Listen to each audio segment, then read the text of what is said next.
మొట్టమొదటిసారిగా మన భారత కాకినాడ జిల్లా తాళ్లరేవు మండలం బాప్టిస్టు చర్చిలో cream director Dommeti Vasantrao, ZPTC Dommeti Samuel Sagar ఆధ్వర్యంలో ఉచిత మెగా వైద్య శిబిరం నిర్వహించారు.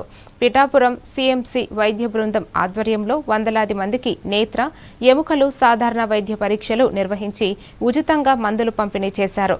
శస్త్రచికిత్సలు అవసరమైన వారిని ప్రత్యేక బస్సుల్లో పిఠాపురం తరలించనున్నట్లు నిర్వాహకులు తెలిపారు.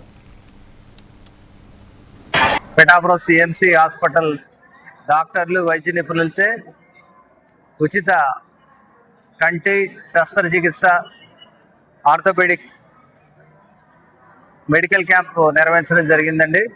మరి ఈ కార్యక్రమంలో క్రీమ్ సంస్థ డైరెక్టర్ గారు అయినటువంటి బిషప్ దొమ్మేటి వసంతరావు గారి ఆధ్వర్యంలో ఈ క్యాంపు నిర్వహించబడడం. ఈ రోజున ఇక్కడ సుమారు 500 మంది కంటి పేషెంట్లు, ఇతర 2 డిపార్ట్మెంట్ సంబంధించిన పేషెంట్స్ రావడం జరిగింది. ముఖ్యంగా ఈ తీర ప్రాంత గ్రామాల్లో కంటి సమస్యలు ఎక్కువగా ఉంటున్నాయి. ఒక 45-50 సంవత్సరాల వయసు వచ్చేటప్పటికి క్యాటరాక్ట్ పెరగడం, అవి సర్జరీ చేయించుకోకపోవడం వల్ల జీవనోపాధి, ఇతర కుటుంబ పనులన్నీ పోగొట్టుకుంటున్నారు చాలామంది స్త్రీ పురుషులు. ఈ విషయాన్ని గుర్తించి క్రీమ్ సేవా సంస్థ గత 15 సంవత్సరాలుగా ఏటా సుమారు 100 మందికి contract operations Pithapuram CMC hospital ద్వారా జరిగించి వారికి తిరిగి కంటి చూపు వచ్చేలాగా